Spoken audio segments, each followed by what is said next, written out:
बैठो। हाँ तो बच्चों हम लोग कल जो पहला हमारी पाठ्य पुस्तक का जो पहला पाठ है जागो जीवन के प्रभात है ना, उसका हम लोगों ने पहला पढ़ा था। थोड़ा कुछ याद है उसके बारे में? सबसे पहले तो बताओ इनके लेखक कौन है? हाँ तो इनके लेखक हैं जय शंकर प्रसाद। आवाज नहीं।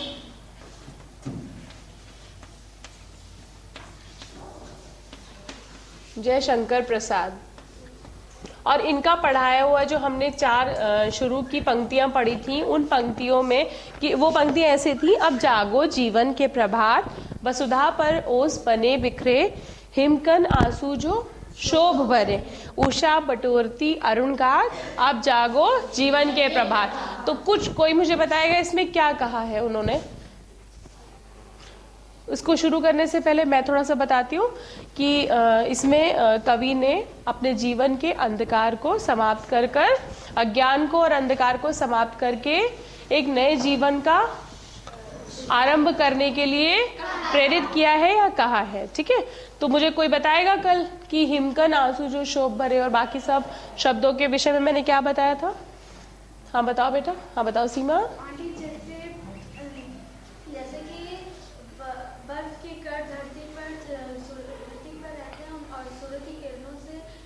बढ़ने से वो धीरे-धीरे समाप्त होने लगते हैं। हाँ हाँ, तो मतलब ये है कि बर्फ के कण, वो दुख रूपी बर्फ के कण या ओस के कण जैसे जैसे धूप आती है वैसे वैसे क्या होता है, वो हाँ सूख जाते हैं या गल जाते हैं, है ना।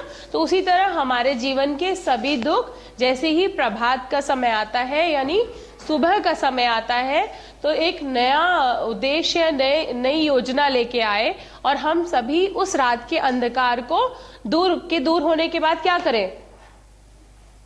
हम एक नए जीवन का आरंभ करें, है ना। तो अच्छा मुझे कोई ये बताएगा कि जब रात होती है, रात का अंधकार होता है, उसके बाद सुबह के समय हमने देखा था जैसे कि एक बच्चों ने दृश्य रेडी किया था, तैयार किया था कि माँ कैसे बच्चे को उठाती है ना। तो सुबह के समय में क्या क्या हो रहा है, क्या क्या होता है? हाँ बताओ, सुने ना, सुबह के समय में क्या क्या होता है? एक छोटा सा चित्र मैंने बनाया है जिसमें कि सुबह के समय पे क्या क्या होता है। देखो सबसे पहला, और सूरज कैसा है? गोल है। और सुबह के समय सूरज कैसा होता है? रेड नहीं, लाल। हिंदी की कक्षा में हो ना, तो सूरज कैसा होता है सुबह के समय में? लाल। और लाल सूरज जो है अपना लालिमा युक्त शरीर लेकर प्रकट होता है और उसकी किरणें कैसी हो रही हैं? किरणें फैल रही हैं। और जैसे जैसे ये किरणें फैल रही हैं वैसे वैसे हमारे सवेरा हो रहा है और हमारे जीवन के दुख कैसे हो रहे हैं? समाप्त हो रहे हैं। और साथ साथ चिड़िया चहचहा रही है और पेड़ पौधे, हाँ क्या होता है सुबह के समय? कैसी हवा चलती है? कैसा होता है? गर्म होता है? क्या होता है? हाँ खड़े होके बताओ, आयशा खड़े होके बताओ। ठंडी ठंडी हवा चलती है। हाँ सुबह के समय मंद और शीतल हवा चलती है, ठंडी ठंडी हवा चलती है। सुबह के समय अच्छा लगता है? लोग क्या करते हैं सुबह के समय में? हाँ अंतिमा बताओ बेटा, सुबह के समय क्या करते हैं लोग?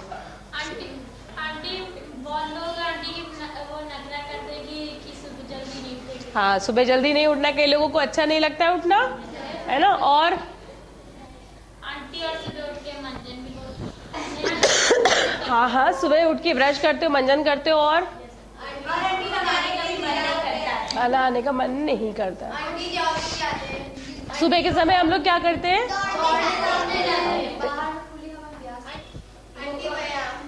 हाँ वेरी गुड, बहुत बढ़िया। व्यायाम करते हैं, योगा करते हैं ना, अपने आप को कैसे रखने के लिए? हाँ बिल्कुल स्वस्थ रखने के लिए, ताकि हम तन और मन दोनों से कैसे रह सके? स्वस्थ रहे, है ना। और हम अपने दैनिक कार्यों को कैसे करें? बहुत अच्छे से करें और अपने कर्तव्यों का भी निर्वाह बहुत अच्छे से कर सके। सबको समझ में आया? तो हम लोगों ने पहले की पंक्तियां थी जागो जीवन के प्रभात, इससे क्या अर्थ था? कि उठो, हाँ खड़े होके बताओ, रोशनी खड़े हो बेटा। हाँ सवेरा हो गया। हाँ बता अंशु, बताओ, शाबाश। हाँ अपने जीवन का एक नया आरंभ करो और अपने दुखों तकलीफों जितने भी अंधकार है, अज्ञान है, इन सबको मिटाकर अपने जीवन में आगे, हाँ नए जीवन की शुरुआत करो, आगे बढ़ो। ठीक है, तो आज हम पढ़ेंगे उसी के, बैठो बैठो, उसी के आगे की कुछ पंक्तियां। ठीक है, लेकिन उससे पहले मैं पूछ चुकी आपसे क्या क्या होता है, सबको समझ में आ गया? ठीक है, हम आगे की कुछ पंक्तियां श्यामपट पे मैं लिख रही हूँ और उसके बाद हम लोग इसे समझते हैं। ठीक है,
ये तो पढ़ सकते हैं आप लोग, है ना? तो एक कोई बच्चा बहुत अच्छे से पढ़ेगा।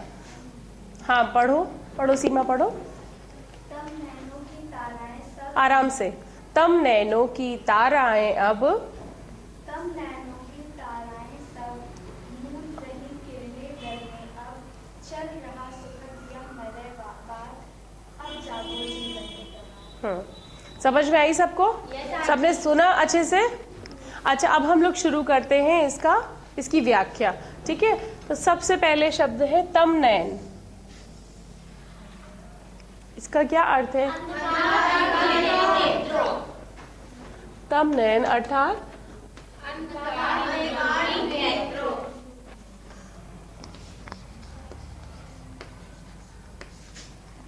और यहां पर हम पढ़ेंगे पर्यायवाची शब्द। ठीक है,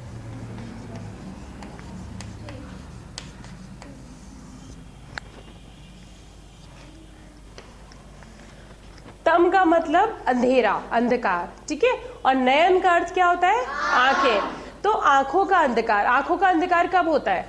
या तो व्यक्ति देख नहीं सकता, या जब अंधेरा होता है, या आंखें बंद होती हैं। तो यहाँ पर कहा जा रहा है कि अंधकार रूपी नेत्र की ताराएं सब। ताराओं से क्या अर्थ है?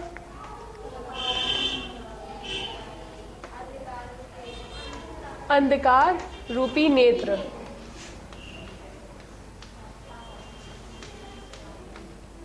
इसके बाद ताराएं का क्या अर्थ है बेटा? किसी को कुछ पता है?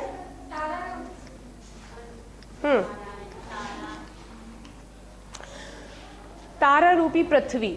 ठीक है, समझ में आया सबको?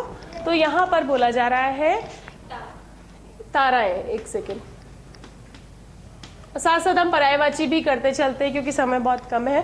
तो नयन का पर्यायवाची क्या हुआ? आंख। एक एक करके बताइए बेटा। एक सेकेंड, आप ही लोगों में से कोई बच्चा आके करो।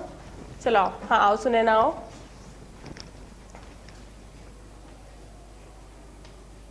आओ, अगला कौन लिखेगा? हाँ आओ रोशनी, आओ। आयशा, अच्छा आयशा आ रही है, आयशा आ रही है, आओ आयशा। बस सुने ना, उसको लिखने दो बेटा। आओ बेटा।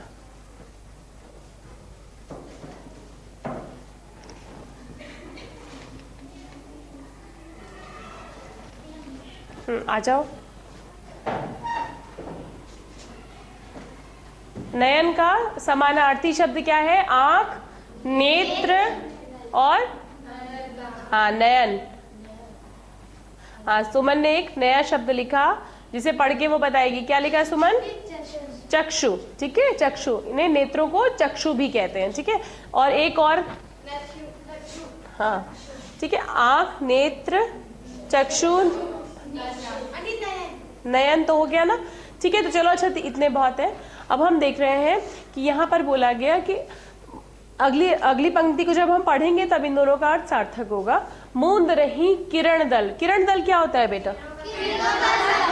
किरणों का समूह। यहाँ पर किरण, किरण किसकी निकल रही है? सूरज की। तो किरण दल से अर्थ है सूर्य की किरणें या सूर्य की रोशनी या प्रकाश।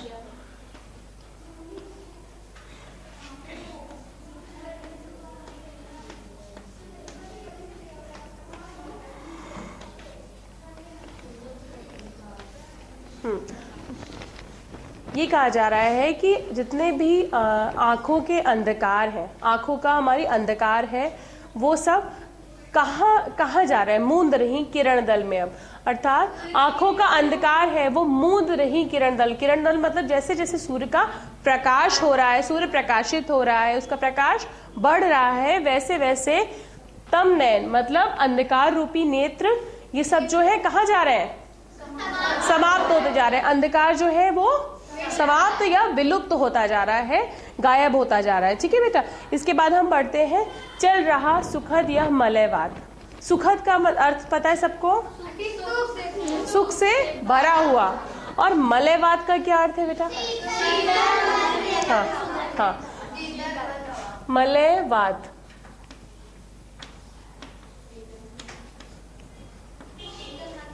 हाँ, ऐसी हवा जो शीतल अर्थात ठंडी है ना, मंद मतलब धीरे, शीतल मंद एवं सुगंधित। सुगंधित मतलब सुबह के समय हवा कैसी लगती है? बहुत ताजी लगती है ना, कैसे अच्छा लगता है? तो उसी के विषय में बात हो रही है कि शीतल मंद एवं सुगंधित।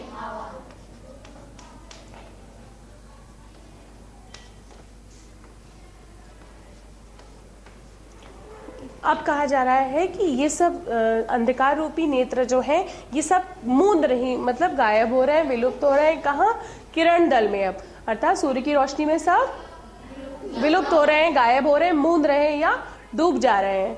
चल रहा सुखद या मलयवात। और अब इतनी सुंदर, इतनी अच्छी, इतनी शीतल मंद और सुगंधित क्या चल रही है? हवा। इतना समझ में आ गया? अंत में वही पंक्ति दोबारा, अब जागो जीवन के प्रभात। अर्थात फिर एक नया सुबह की नई बेला आ गई है। जागो, उठो और अपने जीवन का नया आरंभ करो। सबको समझ में आई? कोई ऐसा शब्द जो आपको समझ में नहीं आया? हाँ, ताराएं। अर्थात ताराएं का अर्थ है यहाँ पर तारा रूपी पृथ्वी।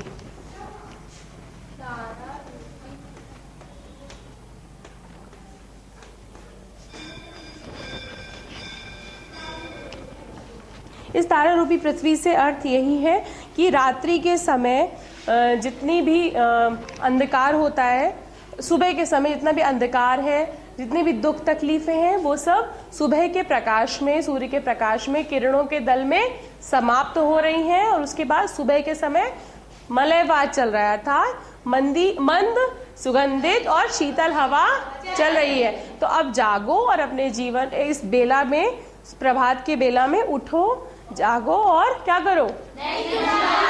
हाँ, अपने जीवन का एक नया। हाँ, लेकिन अभी हमने इसमें मलयवात, इसमें अभी आया क्या? हवा आई, हवा है ना। अब हम हवा का कोई पर्यायवाची बता सकते हैं? हाँ, एक सेकेंड, आपको लिखना है आके। हाँ, अंशु आओ। अंशु ने नहीं लिखा, आओ अंशु। रोशनी इसके बाद आई है, रोशनी। हाँ, इसके बाद प्रियंका। एक एक करके आओ। पवन। हाँ, बहुत बढ़िया। रोशनी आ बेटा, शाबाश। इसके बाद प्रियंका। एक एक करके आओ, ठीक है? सब लोग आओ एक एक करके। हाँ, शाबाश। पवन का, हवा का पवन, समीर और प्रियंका। देखते हैं क्या लिखती है अब।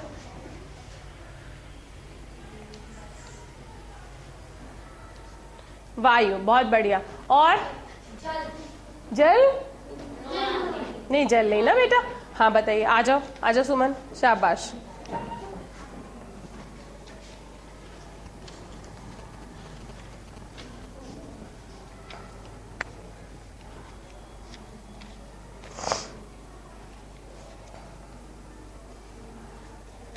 हाँ वे यार, ठीक है, बहुत बढ़िया। तो आपको समझ में आ गया ये सब? ये पर्यायवाची समझ में आ गए?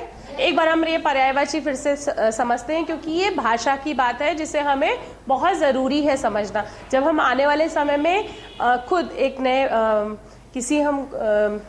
किसी लेखक या कविता को हम लेख को या किसी कविता को हम खुद अपने शब्दों में लिखेंगे, तो हमें इन सभी शब्दों का ज्ञान होना ज़रूरी है और भाषा का। तो इसलिए हम समझते हैं। नयन, आप पढ़िए। आँख, और हवा का पवन, बहुत बढ़िया, शाबाश। हाँ, कुछ और?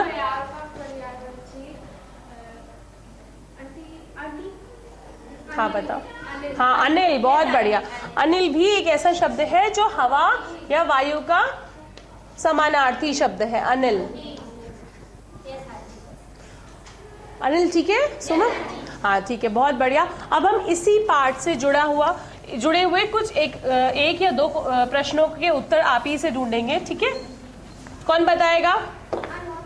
सबसे पहला प्रश्न है, कवि ने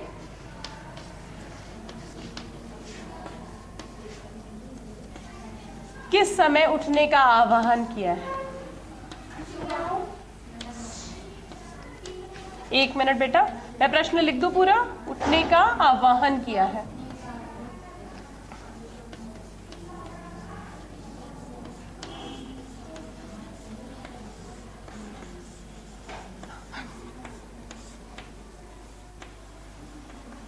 हाँ, इधर से कोई आएगा? हाँ आओ सुनैना, आओ।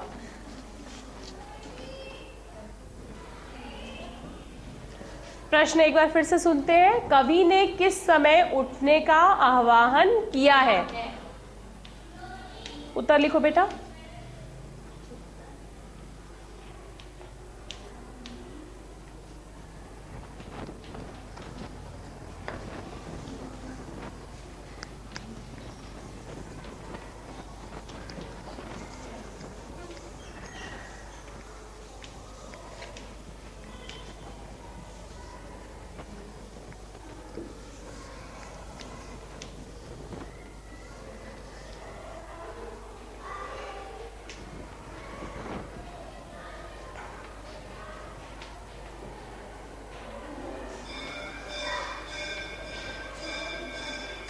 हाँ, बहुत बढ़िया। सुने ना, कवि ने प्रभात के समय उठने का आह्वान किया है। और प्रभात को और क्या बोल सकते हैं? और सुबह या प्रातः काल, ठीक है? सबको समझ में आ गया? अब एक और प्रश्न मैं दे रही हूँ, एक और मैं प्रश्न आपको दे रही हूँ, जिसका जो है, कवि ने प्रातः काल में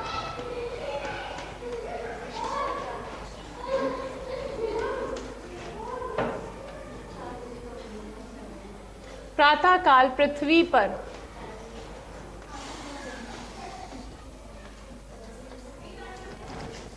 फैले ओस कणों का कहाँ पे प्रयोग किया गया था बेटा? शुरू के 2 पंक्तियों में, है ना? तो ओस कणों को क्या कहा है? कौन बताएगा? कौन आएगा? हाँ, सीमा आइए सीमा, जल्दी से करो बेटा। कवि ने प्रातः काल पृथ्वी पर फैले ओस कणों को क्या कहा है? लिखने दीजिए, सीमा को लिखने दीजिए।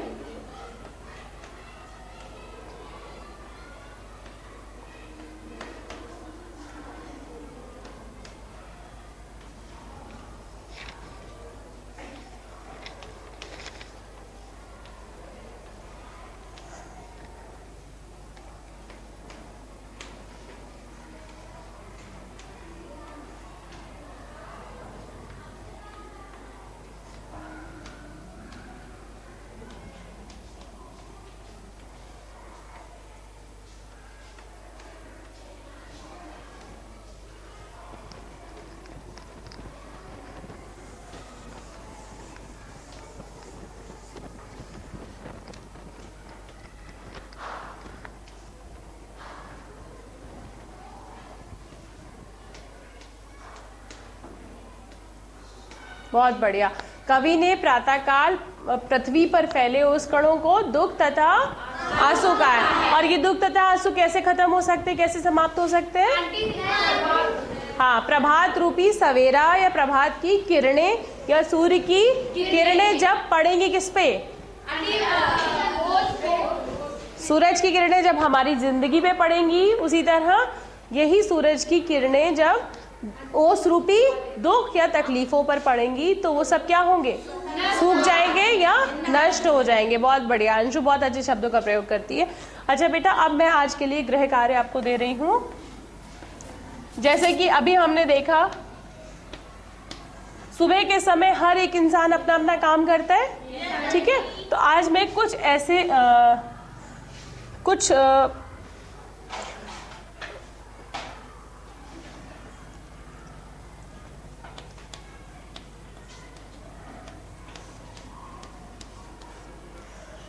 लोगों के नाम लिख रही हूँ, है ना, और आपको उनका कार्य लिखना है आगे, ठीक है। जैसे माँ क्या करती है?